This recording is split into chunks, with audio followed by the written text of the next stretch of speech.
নমস্কার বন্ধুরা, লৌকিক অলৌকিক বাংলা চ্যানেলের রবিবারের ভৌতিক বা অলৌকিক ঘটনার আরও একটা সম্ভার নিয়ে আমি আপনাদের সঙ্গে চলে এসেছি। আমি সুদেশনাম। আজ যে ঘটনাটা আপনাদের সঙ্গে শেয়ার করতে চলেছি সেটা ঘটেছিল, ঘটা শুরু হয়েছিল তো বহু বছর আগেই, কিন্তু আমি যখন অনুভব করেছিলাম সেটা ছিল 2007 সাল। অ্যাকচুয়ালি ওই বাড়িটাতে আমি তখন ক্লাস নিতে যেতাম, অনেক ছাত্রছাত্রী আসতো। আমারই এক পরিচিত দিদির বাড়ি ছিল ওটা। দিদির নাম নেওয়া বারণ আছে, সুতরাং আমি ধরে নিচ্ছি একটা কাল্পনিক নাম আরতিদি। আরতিদির বাড়িতে তখন আমরা ক্লাস নিতাম, আমি ক্লাস নিতে যেতাম বেলঘরিয়া থেকে, বেলঘরিয়া সেই বিখ্যাত হন্টেড হাউস থেকে আমাদের। আর ওখানে যেতে স্বাভাবিকভাবে 56 বাস ধরে ওখান থেকে রথতলা থেকে বাস ধরে ওখানে পৌঁছাতাম এবং ক্লাস টাস নিয়ে ফিরতে স্বাভাবিকভাবে অনেক সময় অনেক রাত হয়ে যেত, কারণ ক্লাসটা ছিল বিকেল থেকে এবং পৌঁছাতে ক্লাস নিতে বেশ একদিন অনেকটাই রাত হয়ে গিয়েছিল। তখন ওই দিদির শাশুড়ি মা আমাকে বললেন, আজকে বাইরে গণ্ডগোল হচ্ছে, তখন কিছু একটা গণ্ডগোল চলছিল, তো আজকে তুমি যেও না, আজ আমাদের বাড়িতেই থেকে যাও। ঠিক আছে, ভালো কথা, আমি বাড়িতে জানিয়ে দিলাম এবং দিদি আমাদের বহু পরিচিত, একেবারে নিজের দিদি মতোই। মাকে জানানোর পর মা বললেন, ঠিক আছে, কোনো সমস্যা নেই, থাকতেই পারো, কারণ পরের দিন সকালে আর কি ফিরে আসবো, এরকম একটা টার্গেট নিলাম। তো ভালো কথা, রাত্রে থাকছি। প্রথমে যেটা মনে হয়েছিল, হয়তো অপরিচিত বাড়ি বলে আমার কোনো সমস্যা হচ্ছে। যথারীতি রাত্রি 12টার পর থেকে নানা রকম অদ্ভুত শব্দ শুনতে পাচ্ছিলাম। বলা ভালো, তার আগে সন্ধেবেলা একবার নিচে বেরিয়েছিলাম একটু রুটি কিনতে, আর একতলায় নেমে কিনতে হতো, বাড়িটা দোতলা ছিল। যখন সন্ধে কি ওই 8টা সাড়ে 8টা হবে, তাড়াতাড়ি সব দোকান বন্ধ হয়ে যাচ্ছিল, তো সেই সময়ের মধ্যেই কিনে আমি ওপরে যখন উঠছিলাম, আশেপাশে ভালো করে দেখলাম, আমি সিঁড়ি দিয়ে উঠছি, আমার সঙ্গে কেউ নেই। কিন্তু যখন ওঠা শুরু করলাম, সেই আগেকার দিনের সিঁড়ি অনেকটা সেই গুহার মতো, খানিকটা উঠে আবার বাঁক নিয়ে, আবার খানিকটা বাঁক নিয়ে, তারপর আবার দোতলায় ওঠা। তো ওঠার সময় মনে হচ্ছিল যেন কেউ আমার পেছন সিঁড়ি দিয়ে উঠে আসছে। আমি ভাবলাম, দূর, কেউ না, ও আমার মনের ভুল, নতুন জায়গা তো, এখানে তো কোনো দিন রাত কাটায়নি, অনেক কিছুই মনে হতে পারে, সমস্যা নেই। তা একটুখানি উঠে যখন প্রথম বাঁকে উঠলাম, প্রথম বাঁকটায় গেলাম, পেছনে মনে হলো যেন একটা কার শ্বাস ছাড়ার শব্দ। পেছন ঘুরলাম, না, কেউ নেই। আবার বাঁকে, আর একটা বাঁকের দিকে ঘুরে আবার দোতলা সিঁড়ি। এইবার আবার উঠতে শুরু করেছি। যথারীতি এবার যেন পায়ের আওয়াজটা আরও স্পষ্ট হতে লাগলো। পেছন ফিরে তাকাচ্ছি, না, কেউ নেই। আবার সিঁড়ি দিয়ে উঠে যখন থামলাম, আবার একটা শ্বাস ছাড়ার শব্দ। তো ঠিক আছে, আমি নতুন জায়গা বলে মনের ভুল, এইভাবেই মনে করে রাখছিলাম। তা ফিরে টিরে রাত্রে খেয়ে তাড়াতাড়ি ওরা শুয়ে পড়ে এবং শুয়ে পড়ার পর আমার তো যথারীতি ঘুম আসছে না, কারণ আমি অনেক রাত পর্যন্ত জেগে থাকি, অনেক রকম কাজ করি, সুতরাং ওখানে গিয়ে আমার ঘুম আসছিল না। এবং একটা সময়ের পর, তখন এই 12:30 1টা হবে, মনে হলো একটু যেন বাথরুমে গেলে ভালো হয়, ঘাড়ে মুখে জল দিয়ে আসি, বড্ড গরম ছিল সেই সময়টা। এবার আমি গেছি, উঠেছি। ওদেরও সেই পুরনো আমলের বাড়ি তো, 20 বড় গাছ ছাদওলা, আর আগেকার দিনের বাড়িগুলো মোটামুটি ওই সব দিকে, ওই নর্থের দিকটা আর কি, মানে হুগলির ওটা তো হুগলিরই এতে পড়ছে বোধহয়, বেলুড়ের ওই জায়গাটা। ওখানে গেছি, ওই রকম আমাদের বাড়ির মতোই একটা লম্বা চওড়া বারান্দা, খিলেন ওলা থাম ওলা এবং শেষ প্রান্তে বাথরুম। একটা টিমটিমে আলো জ্বলছে, আর বারান্দায় মানে সব জানলা করা, মানে জানলাগুলো রাত্রে দিয়ে দেয় ওরা। এবার তো ওই লম্বা বারান্দা পেরিয়ে 3টে ঘর পেরিয়ে তারপর বাথরুম। তা ওখান দিয়ে আমি যাচ্ছি, গাটা বেশ ছমছম করছে, ভয়ে ভয়ে লাগছে। প্রথম ঘরটায় দিদি জামাইবাবু সব ওনারা ব্যবহার করেন, তারপরের ঘরটায় ওনার শ্বশুর শাশুড়ি, তারপরের ঘরটায় ওনার এক দেওর থাকতেন, ওই ঘরটা তালা দেওয়া ছিল, সে বাইরে পড়তে চলে গিয়েছিল। তারপরে গিয়ে বাথরুম, মানে 3টে রুম পেরিয়ে তারপর বাথরুম। এবার একবার মনে হলো দিদিকে ডাকবো, আর আমি যে ঘরটায় ছিলাম ওটা হলো ওর মেয়ের স্টাডি রুম, সেখানে একটা তক্তপোষ পাতা। এবার একবার ভাবছি দিদিকে ডাকবো কি ডাকবো না, আবার যদি কিছু মনে করে, অন্য লোকের বাড়ি, আবার জামাইবাবুও আছেন, একটা বাজে ব্যাপার হবে, থাকলে আমি একাই যাই। জানলাগুলো যথারীতি দেওয়া, বারান্দায় এরম টিমটিমে 2টো বাল্ব চলছিল। এবারে একদম শেষ প্রান্তে একটা বাল্ব জ্বলছে আর এদিকে একটা বাল্ব, কিন্তু এতটাই গা ছমছমে ব্যাপার, মানে বাড়িটাতে যাচ্ছি যথারীতি মনে হচ্ছে যেন পেছন পেছন কেউ যাচ্ছে, অথচ দেখতে পাচ্ছি না। এইবারে বাথরুমে যে ঢুকেছি, আমি দরজা দেওয়ার আগেই মনে হলো যেন কে দরজাটা টেনে দিয়ে ধাম করে আটকে দিল, এবং আমি তখন রীতিমতো গলগল করে ঘামছি ভয়ে। তো যাই হোক, কোনো রকমে ওখানকার কাজ সেরে ফিরে আসতে যাব, দরজা কিছুতে টেনে খুলতে পারছি না, তারপর অতি কষ্টে দরজাটা খুলেও গেল।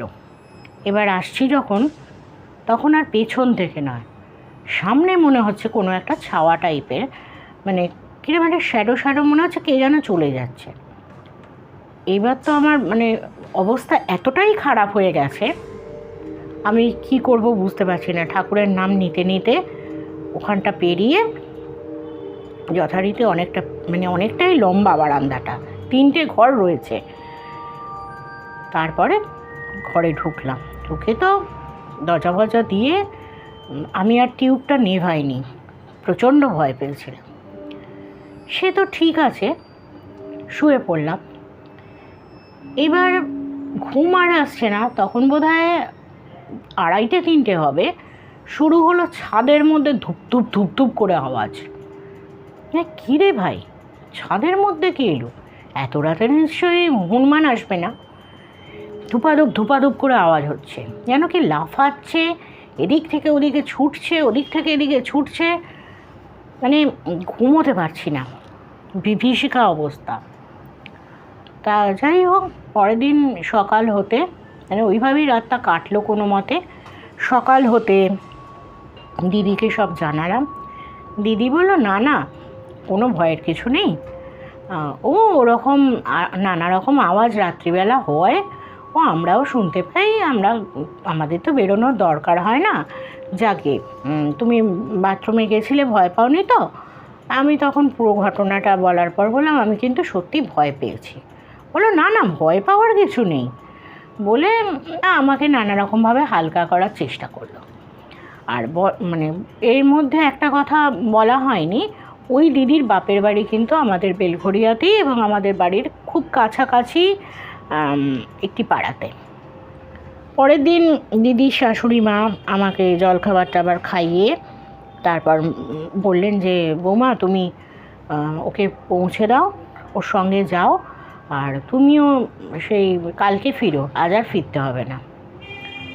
সে তো মহা আনন্দে আমার সঙ্গে চললো, এরকম সুযোগ তো চট করে পাওয়া যায় না।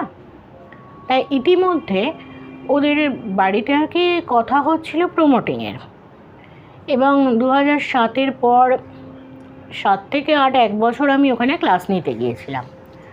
তারপরে যথারীতি বাড়িটাকে প্রমোটিংয়ের জন্য দেওয়া হয়, এবং সমস্ত কমপ্লিট হতে হতে প্রায় 2014-14 এরকম হবে। তো ওরা ওখানে আবার শিফট করে। আর এর মধ্যে কি হয়েছিল, এর মধ্যে 2014-তে যখন ওদের ফ্ল্যাট কমপ্লিট হয়ে গেল, আমি যথারীতি আর একদিন দেখা করতে গিয়েছিলাম। দেখা করতে যাওয়ার পর মানে এটাই আমার মনে ছিল, এখন তো ফ্ল্যাট হয়ে গেছে, আর তো সেই পুরনো বাড়ি নেই, আর সেই পুরনো অদ্ভুত ঘটনা নিশ্চয়ই ঘটবে না, আর আমি তো রাত্রে ফিরেই আসবো, মানে দিনে দিনে যাচ্ছি, সন্ধ্যের মধ্যে ফিরে আসবো। তো সন্ধে বলতে একটু রাত হয়ে গিয়েছিল। তা আমি যথারীতি গেছি, সারাদিন ওদের বাড়ি কাটিয়েছি, হই হই আনন্দ সব হয়েছে। এইবার কোনো একটা মানে সেই দিনটা কি হয়েছিল, যাওয়ার পর হঠাৎ করেই আমি একটু অসুস্থ হয়ে পড়ি এবং আমার একটু জ্বর মতো এসেছিলো। তো যথারীতি আমাকে আবার রাত্রে ওখানেই থাকতে হয়। ঠিক আছে, কোনো সমস্যা নেই। দুটো ঘর ছিল ফ্ল্যাটে, আর একটা একটা স্টাডি রুম ছিল আর দুটো বেডরুম ছিল। স্টাডি রুমটা বেশ ছোট। তো ওখানে গিয়ে আমি স্টাডি রুমে থাকি। এবারে এখন তো মানে লাগোয়া বাথরুম, কোনো অসুবিধে নেই। তো দুটো বাথরুম, একটা হচ্ছে ওই ওদের একটা বেডরুমের সাথে একটা কমন বাথরুম, একটা মানে বেডরুমের সঙ্গে বাথরুম, একটা কমন বাথরুম। এবার আমার রাত্রে যথারীতি একবার করে যাওয়ার অভ্যেস, বাথরুমে ঘাম হচ্ছে, যাচ্ছি, আর ওই রকম যাচ্ছি, কমন বাথরুমটায় ঢুকেছি, মনে হচ্ছে যেন ওখানে কেউ একটা রয়েছে আগে থেকে। আবার যেন গাটা কিরম শিরশির করতে লাগলো, অদ্ভুত ব্যাপার।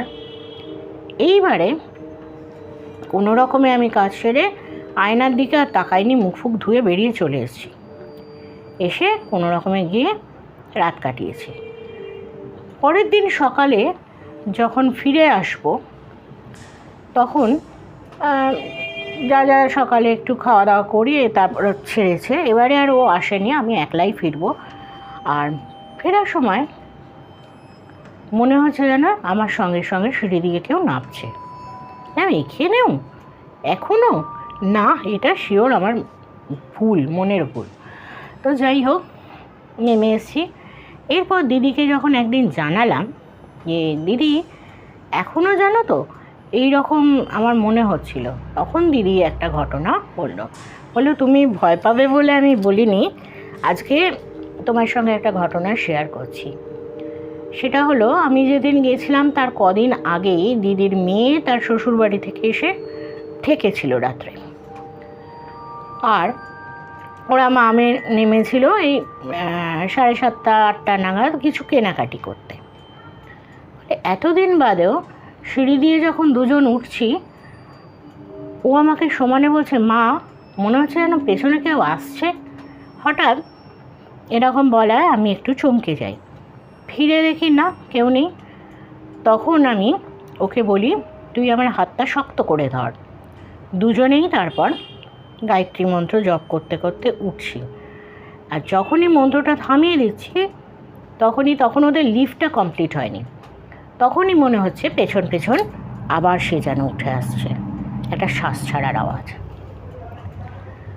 আমি তারপর থেকে আজ অবধি আর ওই বাড়ি যাইনি, অত সাহস আমার নেই। তো যথারীতি এই ঘটনাটা মনে হলো আপনাদের সঙ্গে শেয়ার করি। আপনাদের কেমন লাগলো সেটা অবশ্যই জানাবেন। বিশ্বাস করা না করা আপনাদের উপরেই ছেড়ে দিচ্ছি।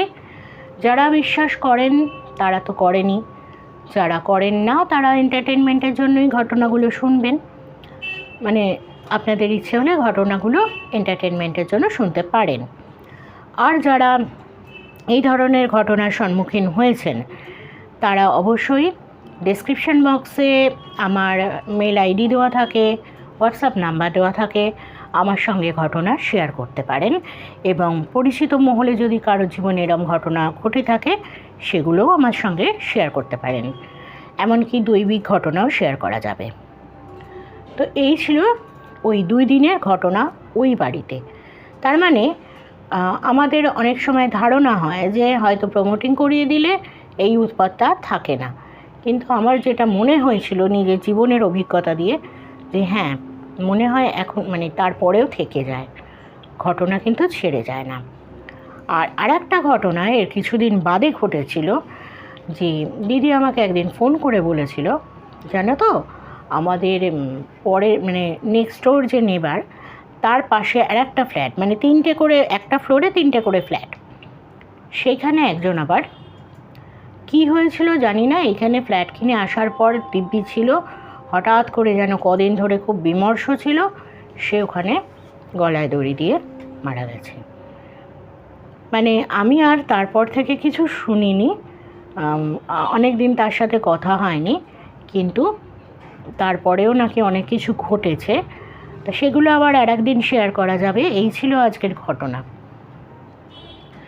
তো বন্ধুরা, যারা আমার এক্সটেন্ডেড ফ্যামিলি, তারা আমার সঙ্গে অবশ্যই থাকবেন, প্রচুর শেয়ার করবেন, আর যারা নতুন মানে ঘটনাগুলো শুনছেন, অবশ্যই আমার চ্যানেলটাকে সাবস্ক্রাইব করে দেবেন, আর লাইক দিলে আমিও উৎসাহ পাবো নতুন নতুন ঘটনা সংগ্রহ করবার জন্য।